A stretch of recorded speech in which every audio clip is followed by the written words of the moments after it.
My adopted daughter told her friends I was a nobody when I attended her 20th birthday party. I wasn't invited, but my wife asked that I attend since it could have been an oversight.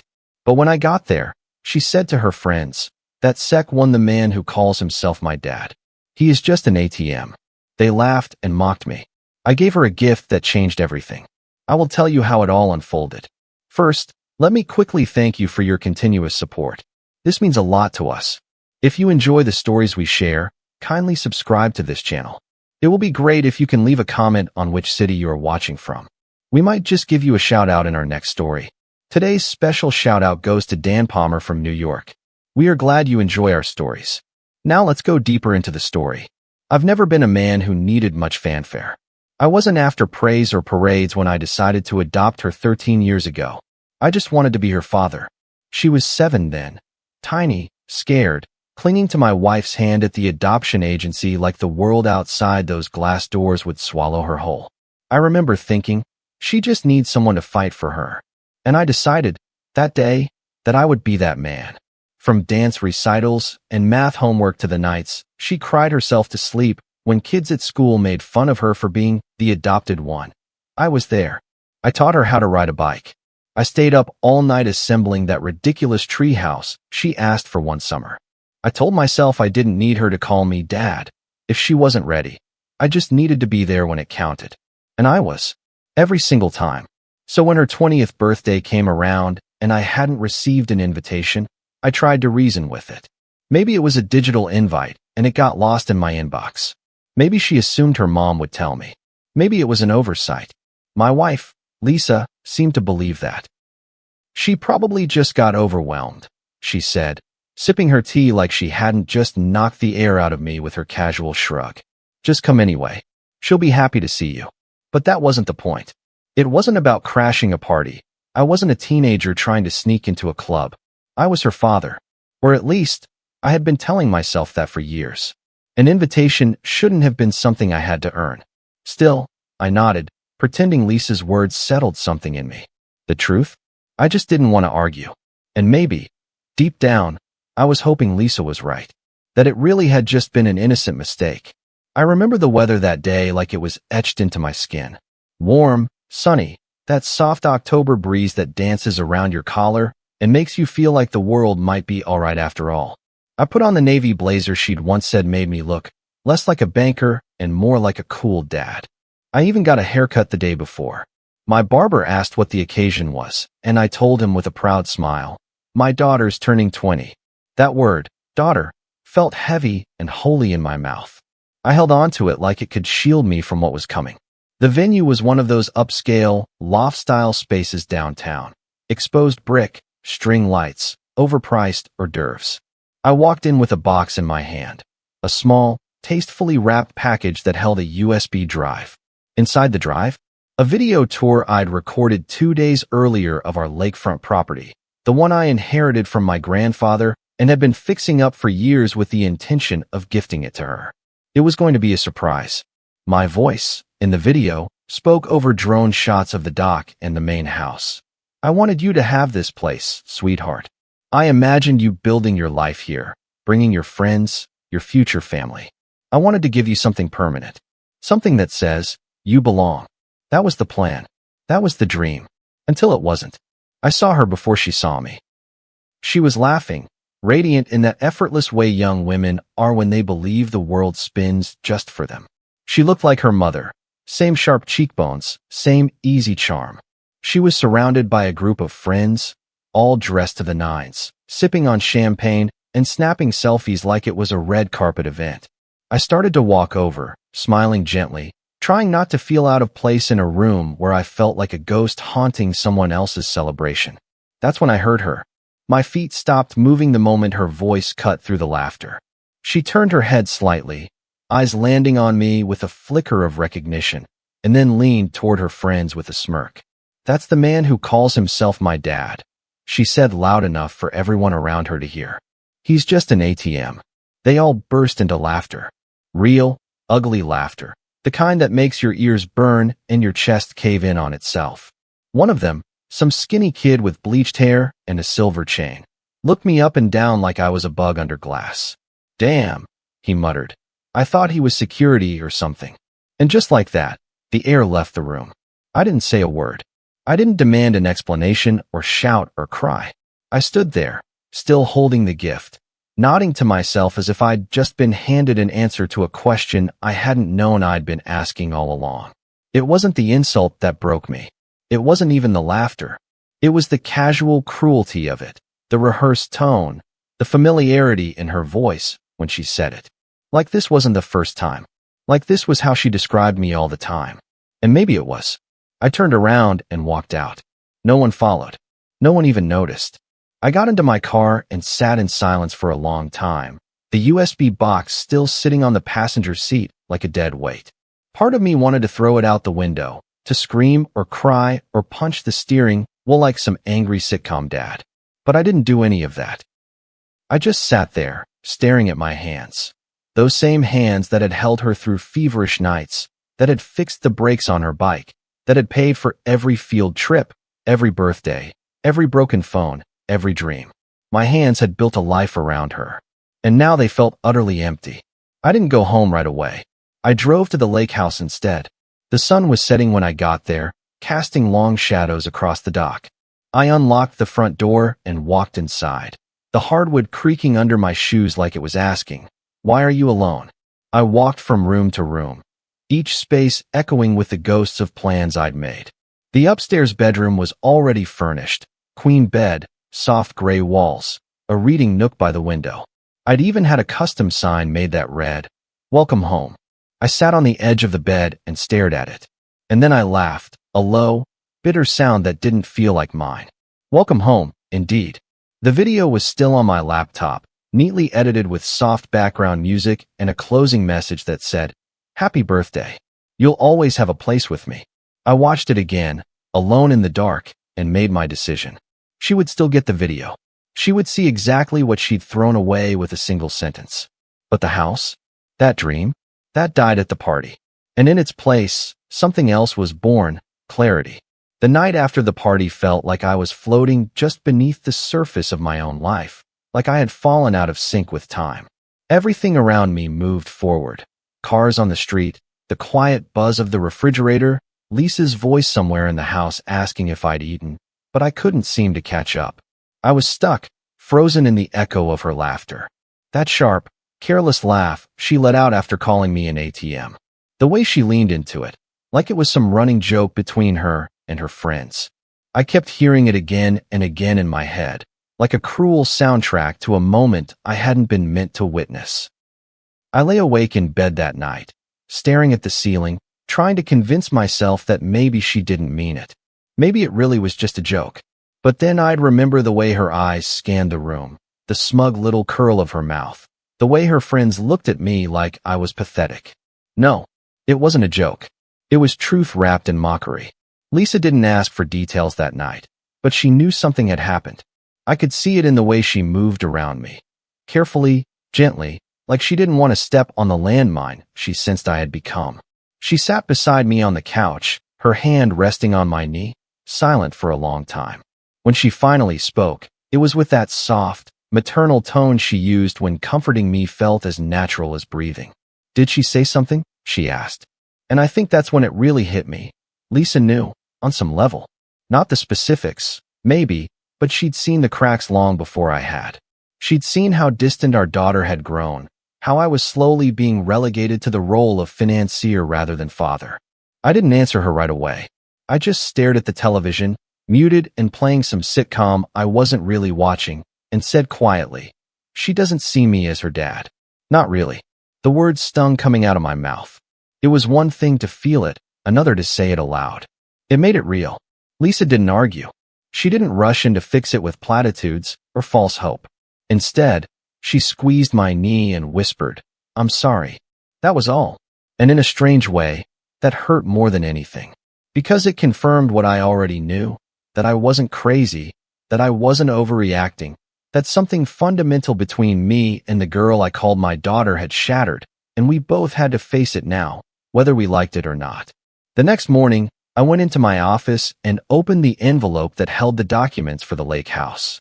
The deed transfer form was right there, already filled out except for my signature. Her name typed out in bold at the bottom. I stared at it for a long time. I'd been so sure, just days ago, that this was going to be the most meaningful gift I'd ever given her. Not because of its value, though the property was worth a fortune, but because of what it represented. Stability, legacy, love, a place where she could build memories of her own. I'd imagined her face lighting up when she watched the video. I'd imagined her speechless, hugging me, maybe even crying. That was the version of her I had in my head. The daughter I thought I had. But the version I saw at the party? That girl had no idea what love looked like. Or maybe she did, and she just didn't think mine counted. I didn't shred the documents. I didn't burn them in some symbolic gesture. I simply placed them back in the envelope and tucked it into the bottom drawer of my desk, where dreams that no longer serve us are meant to rest. Then I pulled out the USB stick, tested it on my laptop to make sure the video was still intact, and placed it into a smaller gift box, velvet-lined, elegant, fitting for what it contained. It felt like the right amount of closure. She'd still see what I intended to give her. She'd see every shot of the house, the dock, the backyard where I'd imagined her kids running someday. And then, when the screen faded to black, she'd see my face, speaking calmly, lovingly, with no hint of bitterness. I wanted this to be yours. But I also wanted to be someone you saw as more than a source of money. I wanted to be your father. Truly. Maybe one day you'll understand why I changed my mind. That's how I ended it. Not with anger. With truth. I waited until the next afternoon to drive to her apartment. She wasn't home, which I had anticipated. I didn't want a confrontation. I just wanted to leave the box and be done with it. I tucked it into her mailbox slot with a small note that simply read, "Happy birthday. Watch this when you're alone." No signature. I didn't think she needed one. She'd know who it was from. That night, around 11:30 p.m., I got the first text. "What is this?" it read. Then, 5 minutes later, another. "Is this real?" Followed by a string of texts in rapid succession. "Are you serious right now? You were going to give me that house? Why would you change your mind?" And then finally, "Call me, please." I didn't respond. I sat on the edge of my bed, phone in hand, watching the screen light up every few minutes with new messages. Her tone shifted from confusion to panic, from defensive to apologetic. "It was a joke, Dad." That was the first time she used the word in over a year. "They don't mean anything to me. I was just trying to be funny." I put the phone face down and stared at the ceiling again. Same spot as the night before. Different ache. A little after midnight, she called. I didn't pick up. Then she called again. Lisa stirred beside me, half asleep, murmuring, "She's seen it, hasn't she?" I nodded. And then, almost to myself, I said, "She's sorry now." But not for the right reasons. Because I knew what this was. It wasn't regret. It was loss. She didn't want the house because it symbolized love. She wanted it because it was hers in her mind. Entitlement dressed as heartbreak.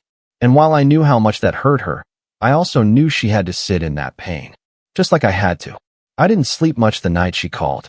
It wasn't just the vibration of the phone going off every 10 minutes or the soft, pinging alert that accompanied each new text. It was the weight of knowing I'd reached the end of something.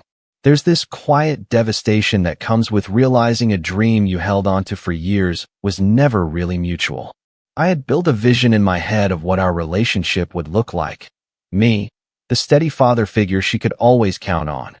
Her, the grateful daughter who maybe had a rough start, but came to understand and love me in time. That dream had kept me going through every eye roll, every unanswered call, every time she introduced me to someone as just my mom's husband. I told myself, she's young. She'll grow into it. But the party made it clear, she hadn't grown into it. She'd grown around it. And now, she only saw me as a walking, talking bank account. By morning, the messages slowed down but hadn't stopped. They took on a new tone now. Less desperation, more strategy. "Look, if you were really serious about giving me the house, why not just talk to me before changing your mind?" she wrote. "People say dumb things." I was under pressure. I was just trying to be funny. I read every word but didn't answer. It wasn't silence out of spite. It was silence out of self-respect. What could I possibly say that wouldn't sound like a lecture or a plea? I wasn't trying to teach her a lesson. I wasn't punishing her. I was just done giving pieces of myself to someone who didn't care to hold them carefully. Lisa asked me that morning what I planned to do next. She was trying to keep her voice neutral, but I could hear the strain behind her question. "Are you going to talk to her?" she asked, setting a coffee mug down in front of me. Maybe she really didn't mean it. I met her eyes and said plainly, "I don't care if she meant it." She said it. Lisa looked away, her lips pressing into a thin line, and I knew she wanted to say more but didn't. And I was grateful, because even if she didn't fully agree, she respected that this wasn't just about the party or the lake house. It was about everything. Years of being tolerated instead of loved. Years of watching other dads get Father's Day cards while I got nothing. Years of pretending that being the provider was enough, when all I really wanted was to be wanted. Around noon, she showed up. She didn't knock right away. I watched her from the front window. Standing there on the porch, fidgeting with her sleeves, shifting from one foot to the other like a nervous child. I half expected her to walk away, and part of me hoped she would. But she didn't. She knocked, twice, sharp and fast, and then waited.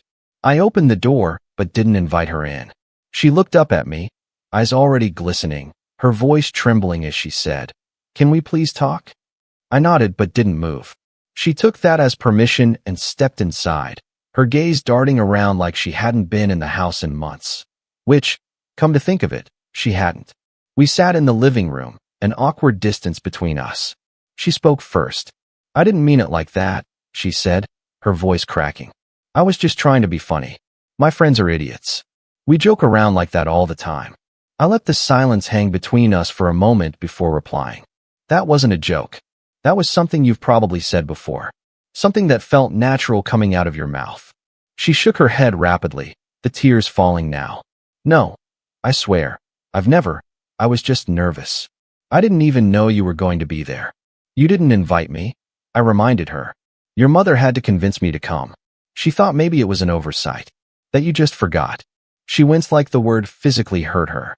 "It wasn't. I mean, it kind of was. I just didn't think you'd want to come. I didn't think you'd fit in." There it was. The ugly truth she'd been dancing around. I laughed, softly, bitterly. Didn't think I'd fit in. Like some out-of-place charity case who just bankrolls the whole operation. "Dad, don't call me that unless you mean it." I cut her off. The air thickened immediately. Her face crumpled, and I could see the pain in her eyes, but I didn't back down. "You don't get to say that word just because you want something now. You mocked it. In front of people. People who laughed at me. People who looked at me like I was a joke. You knew what you were doing." "I was stupid," she said, her voice barely above a whisper. "I didn't realize, I didn't think you'd hear it." And that was the dagger. I stared at her, trying to process the full meaning of that sentence. "I didn't think you'd hear it." Which meant what? If I hadn't been there, she wouldn't have cared? She would have kept laughing with her friends, kept degrading me as some faceless ATM behind the scenes? My heart clenched, not just in anger, but in mourning. Mourning the loss of a bond I'd spent years trying to build, only to find it had never been real in the first place. "I wasn't just giving you a house," I said, standing up. "I was giving you my trust. My legacy. A piece of me. And you threw it away for a cheap laugh." She stood too, wiping her face frantically. "So that's it. You're just cutting me off?" "Because of one comment." "It wasn't one comment," I said firmly. "It was the mask slipping. And now I see you clearly." The words stunned her. She sat back down, burying her face in her hands, sobbing. I didn't comfort her. Not because I didn't care, but because comforting her now would have meant undoing the line I had finally drawn. I'd spent years moving that line back, letting things slide, making excuses for her attitude, her coldness, her detachment. But this time, the line held. And for once, I chose myself. She eventually stood and left without another word. The silence she left behind felt like a weight lifting, even as it hurt.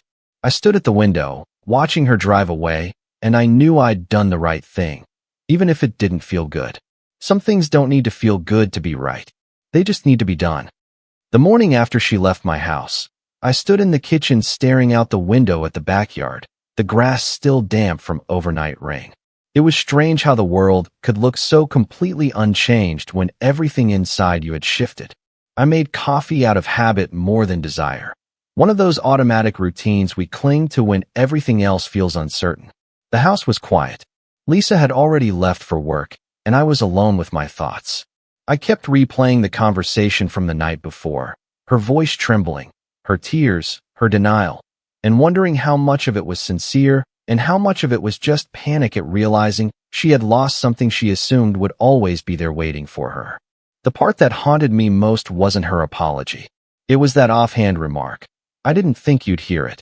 That sentence followed me like a shadow, creeping into every corner of my mind. It wasn't just thoughtless. It was revealing. She knew the version of me she spoke about behind closed doors, and she knew it wasn't the man who had raised her. That wasn't ignorance. That was intention. Around mid-morning, the calls started again, not from her, but from other people. First, it was her cousin Mia, who asked, "Hey, what happened at the party?" She's been crying all over social media. I hadn't even realized it had made its way online. But sure enough, a few hours later, Lisa forwarded me a video someone had taken on their phone at the party. The audio wasn't crystal clear, but it captured the moment well enough. Her voice saying, "That's the man who calls himself my dad," followed by laughter then, "He's just an ATM." The clip had been posted on someone's Instagram story and was now being reshared. My stomach twisted as I watched it. There I was, a blurry figure in the background, holding the gift box, frozen in time like some tragic statue. I didn't realize someone had caught that moment, but the world had seen it now, and suddenly, people had opinions. By the afternoon, I had 3 voicemails, 2 from her uncles and 1 from her grandmother. Each message was laced with that thin layer of judgment people love to wrap their concern in. "She's young," one said. "You know how girls are at that age. They try to be funny and end up going too far." Another voice chimed in. "She made a mistake, but is that really worth cutting her off over a house?" And that was the part that really got me. How quickly the conversation shifted from her betrayal to my response. Not one person asked how I felt standing there, being humiliated. Not one asked what it was like to pour your heart into raising a child only to be reduced to a punchline. No, they were all more concerned about the fallout, about the optics, about the lake house. Because it wasn't just a house, it was a symbol. And now that it was off the table, everyone suddenly had something to say. Lisa came home early from work, sensing that things were spiraling. She placed her bag down, walked over to me without saying a word, and handed me her phone. On the screen was a message from our daughter. "Tell him I'm sorry. Please. I'll do anything. I messed up." I handed the phone back and said, "She's not sorry for what she said. She's sorry she got caught." Lisa didn't argue. She just nodded and sat down beside me. That was the first time we truly sat in the quiet aftermath together. No trying to fix it. No offering excuses. Just silence. Honest, painful silence. Later that evening, the doorbell rang. I didn't need to ask who it was. I could already feel the tension pressing against the walls. Lisa went to answer it while I stayed seated in the living room. A moment later, our daughter stepped inside, her eyes swollen, her shoulders hunched like she was carrying the weight of 1,000 apologies. She stood in the doorway, not quite sure if she should enter the room or stay put. I looked at her and simply said, "If you're here to talk, talk. But understand I'm not here to comfort you. Not today." She nodded, her voice catching as she stepped forward. "I know I hurt you. I didn't mean to. It came out wrong." I let her speak, even though every word felt like a repeat of yesterday's script. I was nervous, and I don't know. I wasn't thinking. My friends make those kinds of jokes all the time, and I was just trying to be. I held up a hand, stopping her mid-sentence. "This isn't about your friends," I said. "This is about you. You've had years to show me who I was to you. And in one moment, you finally did." That wasn't a joke. That was clarity. And now we're living in the truth of it. She began to cry again, but I didn't move toward her. I didn't offer a hug or a reassuring word. I just watched, feeling the chasm between us grow wider and deeper with every passing second. She looked around the room, maybe hoping for some memory to pull at my heartstrings. But the truth was, I'd already said goodbye to the fantasy I'd been holding on to for too long. I could love her and still let go. I could care and still set boundaries. And that's exactly what I was doing. After a few minutes, she wiped her face and said, "I'll do whatever it takes. Just Please don't cut me out of your life. I stood then, walked over to the bookshelf, and pulled down a small framed photo. Her and I at her 8th grade graduation, her arms wrapped around my waist, both of us smiling like the world couldn't touch us. I handed it to her. Take this, I said. It's a reminder that I was there, that I loved you, that I gave everything I had. And when you're ready to understand that love isn't measured by money, maybe we can start from there. She nodded, clutching the photo like it was fragile. And in a way, it was. It didn't take long for the fallout to move from family whispers to public spectacle. I wasn't surprised, just disappointed in how quickly private pain became social currency. A week after the party, the video clip had made the rounds beyond her circle of friends. A cousin reposted it with a caption that read, "Wild how people treat the ones who raised them." And suddenly strangers were tagging her on TikTok, stitching the clip with reactions, some mocking, some outraged, some just using it for content. And that's when it truly hit me. This wasn't just about a father and daughter anymore. It had become something bigger, uglier, a morality tale for public consumption. I watched, almost numb, as the comment sections filled up with strangers arguing about our family. Some people defended her, saying, "She's young, she didn't mean it, cancel culture is too harsh." Others were merciless. Imagine calling your dad an ATM in front of people. Entitlement in its purest form. I didn't reply to any of them. I didn't engage. But I saw every word, and it felt like being dissected in front of an audience I never asked for. She called me again 2 days later, not to apologize, but to complain. "This is getting out of control," she said, her voice tight with anxiety. "People are twisting everything. I'm getting DMs from strangers calling me a gold digger. They're threatening me." I stayed quiet, listening. I wasn't indifferent, but I also wasn't going to soothe her panic. She wasn't the only one suffering from the fallout. I'd had coworkers pull me aside to ask if I was okay. One even joked, "Damn, your kid really put you on blast, huh?" With that awkward laugh people use when they don't know how to read the room. My reputation, my dignity, those things had been collateral damage, too. And yet, here she was, still making it about herself. "You need to tell people it's not true," she said. "Post something. Let them know we're good." I shook my head slowly, even though she couldn't see me. "We're not good," I said. "Why would I lie to make you feel better about something that was true when you said it?" She went quiet, and for a brief moment, I thought she might actually understand. But then she said, "It's not about whether it was true. It's about how people see it now." And just like that, I knew we were still miles apart. Later that day, Lisa and I got a call from the family group chat moderators. Yes, our extended family had an actual group chat board to keep peace among the 50-plus relatives scattered across the country. They wanted to mediate. One cousin, a former social worker, offered to host a family Zoom call where we could clear the air. I declined, not because I didn't want to mend things, but because I knew what that call would be, an ambush. People looking to weigh in without understanding the years that led up to this. Relatives who hadn't visited in 5 years suddenly having opinions about how I should parent. No, thank you. I didn't owe them an explanation. What happened between me and my daughter didn't need a committee, it needed honesty and space. Still, the pressure didn't stop. Her godmother called Lisa privately, telling her, "This is going to leave a mark on her reputation. What if she can't get a job after this? Employers Google everyone now. She made a mistake, don't let it define her." Lisa, ever the peacemaker, relayed this to me later that night, carefully testing the waters. "Do you think maybe we could issue a statement?" she asked gently. I looked at her like she had grown a second head. "A statement? Are we celebrities now?" She laughed nervously, brushing a loose strand of hair behind her ear. "I just mean, maybe something simple, to take the heat off of her." And I understood where she was coming from. Lisa had always been the bridge between us. She believed in reconciliation, in second chances, in nuance. And I loved her for that. But there comes a point when nuance becomes denial, when compassion turns into enabling. "She lit the match," I said. "She doesn't get to cry about the fire now." Lisa didn't say anything after that. She just nodded, and we sat there in the quiet, both of us grieving a family that no longer looked like it used to. 3 days later, I received a formal email from a local news blog requesting a statement for a story they were running titled, When children mock their parents. The dark side of influencer culture. Apparently, the clip had caught the attention of people beyond our city. I didn't respond, but I read the article when it came out.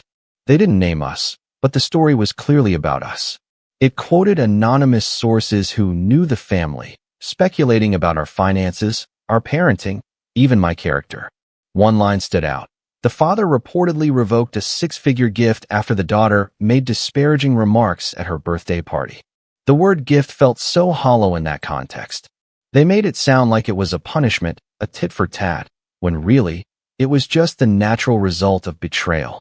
I hadn't revoked a gift. I had withheld a dream from someone who had proven she couldn't be trusted with it. That night, I went back to the lake house alone. The place was exactly as I'd left it. Calm, serene, untouched by scandal. I walked the length of the dock, letting the still water reflect back my thoughts. I stood there for a long time, thinking about how close I'd come to signing that deed over. How I'd imagined her future here, family barbecues, holidays, maybe even her kids one day running barefoot through the grass. I thought about how she would have taken photos here, posted them online, talked about how her parents gifted her this incredible place, when, in truth, it would have been just me. Just the man she once called an ATM. I sat down on the porch steps and pulled out my phone. Another message from her. I don't know how to fix this, but I want to. It was the first message that didn't sound performative. It didn't come with requests or demands. Just those words. I stared at it, wondering if it meant anything. If it was real. I didn't reply, but I didn't delete it either. It had been 3 weeks since the night I left the lake house and found her message waiting on my phone. Just 7 words. I don't know how to fix this. I hadn't replied. Not because I was being cruel or cold, but because I had come to realize that not every apology deserves a response. Some pain lives too deep, not because it's unforgivable, but because it reveals something essential about a relationship, something you can't unlearn once you see it. I sat with her message longer than I expected, reading it several times a day, wondering if maybe this was the moment she finally saw me for who I really was. Not a source of money, not a backup parent, but a man who had loved her deeply, quietly, without condition, even when the love wasn't returned in full. I used to tell myself that was enough, that loving someone should never come with strings. But strings aren't always about control. Sometimes, they're just the minimum requirement of being seen, valued, held with the same care you offer to others. And I had reached the point where I needed that, not just from her, but from myself. One Saturday afternoon, I received a small package in the mail. No name, no return address, just my name written in shaky handwriting across the front. Inside was a photograph, an old one of us from years ago, back when she was maybe 11 or 12. We were at a carnival, both smiling with cotton candy in our hands, sunburned and exhausted, but happy. Taped to the back of the photo was a note. I was wrong. I remember this day. I felt safe. I wish I had told you then. I sat at the kitchen table for a long time holding that photo, trying to reconcile the girl in the image with the woman I now barely recognized. I thought about the lake house, the pen drive, the video she'd watched, and the message it carried. That video wasn't meant to wound her. It was meant to show her what I was willing to give when I believed there was love between us. And the fact that I'd withheld it wasn't a punishment. It was an awakening. For both of us. That night, I sat down and wrote her a letter. Not for the internet. Not for a reconciliation. Just for her. And for me. It wasn't full of wisdom or platitudes. It didn't try to erase what had happened. I simply told her the truth. That love is not a performance and family is not a transaction. That I had loved her every day of her life, even when I felt invisible. That I wasn't angry anymore, but I was changed. That my boundaries weren't walls meant to keep her out, but fences meant to protect what was left of me. I folded the letter carefully, placed it in an envelope, and left it on her porch the next morning. I didn't ring the bell. I didn't wait to see if she'd come outside. I just walked back to my car, hands in my pockets, the autumn air biting gently at my skin, and drove away with the windows down and the radio low. In the weeks that followed, things stayed quiet. The online chatter died down. People found new stories to comment on, new clips to dissect. But something in me stayed heavy, like a bruise that hadn't quite faded. I didn't want revenge. I didn't want her to suffer. I just wanted her to know. To finally understand that you don't get to play with someone's devotion and expect it to reset like nothing happened. That when someone shows up for you again and again, you don't get to laugh them off like a joke at your party. There's a cost to that kind of cruelty. A silent one. But it adds up over time until one day, the balance comes due. Lisa asked me if I ever thought we'd be close again. I didn't have an answer. Not because I was closed off to the possibility, but because I was no longer chasing it. Healing, I've learned, isn't always about getting back what was broken. Sometimes, it's about building something new from the pieces. Something smaller. Simpler. Something that doesn't ask you to bleed every time it's tested. I still loved her. That hadn't changed. But my definition of love had. And so had my capacity to ignore disrespect just to keep the peace. One Sunday, I returned to the lake house again.